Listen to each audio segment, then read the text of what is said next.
Hi everyone, welcome to अड्डा 247। मेरा नाम है Bharti and I am your NEET counselling expert and biology educator as well. और इस समय सब बच्चों का सबसे एक मेजर सवाल है कि मैम ये प्रेफरेंस लिस्ट कैसे बनानी है, ये प्रेफरेंस लिस्ट कब यूज होगी, क्या हर राउंड में आपको नई प्रेफरेंस लिस्ट बनानी है।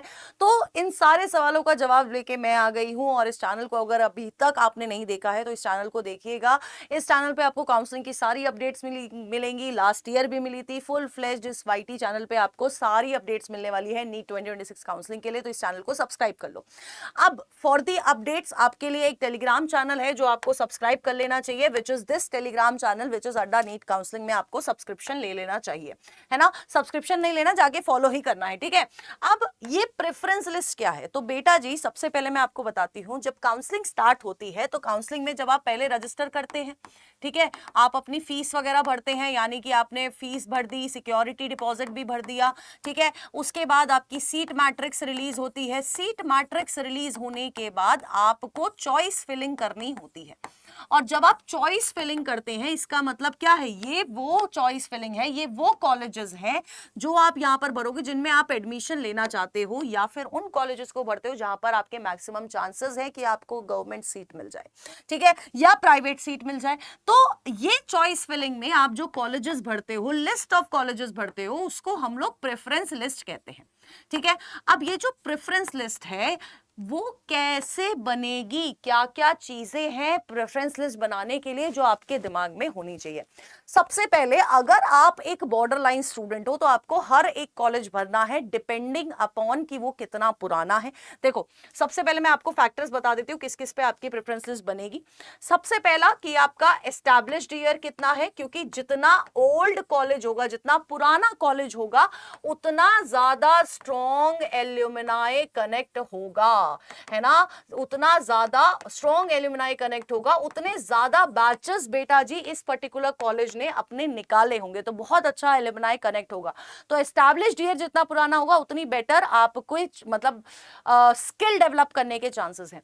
दूसरी इंपॉर्टेंट चीज जो आपको देखनी है while making the preference list, की इसकी एनआईआरएफ रैंकिंग क्या है, ठीक है, आप ये भी चेक करेंगे, ठीक है। जब आप ये चेक कर लेते हैं, तीसरी इंपॉर्टेंट चीज जो आपको यहां पर देखनी है, दैट इज उस कॉलेज का पेशेंट लोड क्या है, या फिर पेशेंट इनफ्लो कितना है, कितना आईपीडी लोड है, ठीक है, कितना ओपीडी लोड है, ठीक है, कितना आपका बर्थ रेट डेथ रेट है। और बर्थ रेट डेथ रेट छोड़ो, सबसे सब छोड़ो, आपको ये पता होना चाहिए कि इस पर्टिकुलर कॉलेज से जो हॉस्पिटल एसोसिएटेड है, उस हॉस्पिटल में कौन से डिपार्टमेंट में कितना लोड आ रहा है, मतलब डिपार्टमेंट एज इन कि कौन से डिपार्टमेंट में सबसे ज्यादा लोग हैं, है ना। हम लोग बोलते हैं ना यार, ये वाला हॉस्पिटल अगर कैंसर का ट्रीटमेंट कराना है, ये वाला हॉस्पिटल जाओ।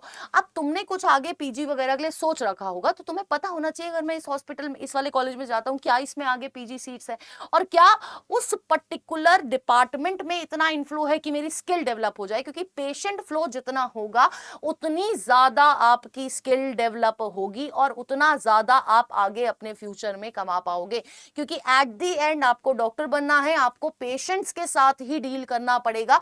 तो ये एक मेजर क्राइटेरिया है जिसके वजह से, जिसके बेसिस पर आप अपनी प्रेफरेंस लिस्ट बनाते हैं, ठीक है।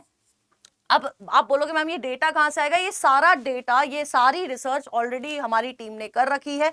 प्रेफरेंस लिस्ट भी हम इन्हीं सब चीजों के बेसिस पे बनाते हैं, ठीक है।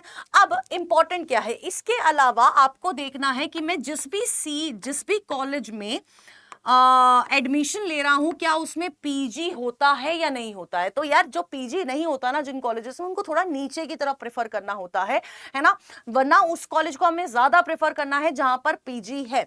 नेक्स्ट जो अगर मैं बात कर रही हूं कि यार मेरे को स्टेट में देखना है कि उस पर्टिकुलर जहां पर मैं एमबीबीएस एडमिशन ले रहा हूं, उस पर्टिकुलर स्टेट में कितनी पीजी सीट्स हैं।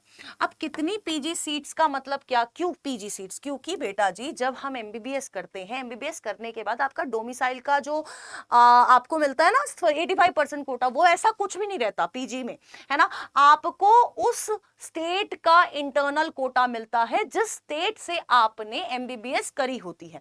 तो फॉर एग्जांपल कर्नाटका में बहुत सारी पीजी सीट्स है, अगर मैं एमबीबीएस करती हूं कर्नाटका से तो मुझे 50% इंटरनल कोटा कर्नाटका में मिलेगा, तो 50% इंटरनल कोटा अगर मुझे कर्नाटका मिल रहा है तो वहां पर 50% इंटरनल कोटा मिलने पर इतनी सारी सीट्स है, तो मेरे चांसेस ज्यादा होंगे to get a good college in आपका नीट पीजी में। आगे मेरे को अच्छा कॉलेज मिलने में ज्यादा अच्छा बेनिफिट मिलने वाला है। तो मुझे देखना है कि किस स्टेट में कितनी पीजी सीट्स हैं और किस बेसिस पे मैं फिर आगे बाइफरकेट कर सकती हूं। ठीक है, नेक्स्ट जो सबसे इंपॉर्टेंट एक और चीज है जो आपको ध्यान में रखनी है यार, कॉलेज का इंफ्रास्ट्रक्चर किस तरह के, ये सबसे लास्ट फैक्टर होता है। ठीक है, कॉलेज का इंफ्रास्ट्रक्चर हो गया, कौन सी सिटी में, देखो जितनी अच्छी सिटी होगी, टायर 1 सिटी है तो उतना बेटर आपको एक्सपोजर भी मिलेगा, और ये बात सच है, एक्सपोजर उतना ही मिलेगा। ठीक है, नेक्स्ट अगर मैं बात कर रही हूं, आपको सबसे इंपॉर्टेंट देख लेना है बॉन्ड। देखो बॉन्ड क्यों, देखो बॉन्ड से क्यों ऐसा हम लोग बोलते हैं कि यार बॉन्ड देख के ही सी कॉलेज लेना। बॉन्ड इसलिए बेटा, अब देखो आपने एमबीबीएस किया, अब सिर्फ एमबीबीएस से आपको ही पता है अब कुछ होने वाला नहीं है, आपको पीजी के लिए जाना ही पड़ेगा। ठीक है, अब ऐसा जरूरी नहीं है ना कि एमबीबीएस करते ही तुरंत आपका पीजी निकल जाए, निकल जाए तो बहुत अच्छी बात है, लेकिन तुरंत निकल जाए मतलब जरूरी नहीं है। अब सोचो आपको पीजी की तैयारी करनी है और उसी साल आपको 1 साल की सर्विस बॉन्ड देना है, 2 साल का सर्विस बॉन्ड देना है, तो दो चीजों को मैनेज करना विल बी इम्पॉसिबल। और अगर आप सर्विस बॉन्ड नहीं करते हो तो आपको पेनल्टी 3 लाख रुपए से, विच इज इन बीएचयू, से लेके आपको 35 लाख की पेनल्टी भरनी पड़ सकती है।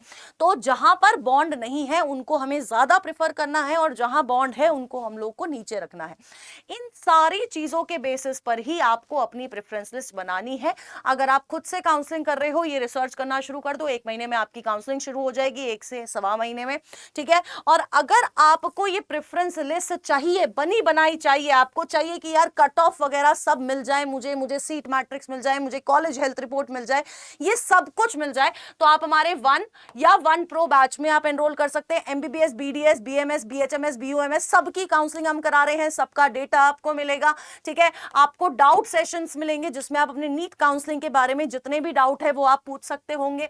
ठीक है, आपको सारी अपडेट्स मिलेंगी, इसमें भी आपको प्रेफरेंस लिस्ट मिलेगी, और इसमें आपको कस्टमाइज्ड प्रेफरेंस लिस्ट मिल जाएगी, गाइड बुक मिलेगी, आपको फॉर्म फिलिंग में हेल्प होगी। बस आपको 1 प्रो में एक कस्टमाइज्ड प्रेफरेंस लिस्ट मिलती है, और दूसरी सबसे इंपॉर्टेंट चीज जो यहां पर मिलती है वो मिलता है एक 1-on-1 काउंसलर, जिस पे आप व्हाट्सएप चैट के थ्रू जिससे आप कनेक्ट कर सकते हैं, जिससे आप अपने डाउट्स पूछ सकते हैं, यानी कि आपको बहुत ज्यादा जूम सेशंस पे डिपेंडेंट रहने की जरूरत नहीं पड़ेगी।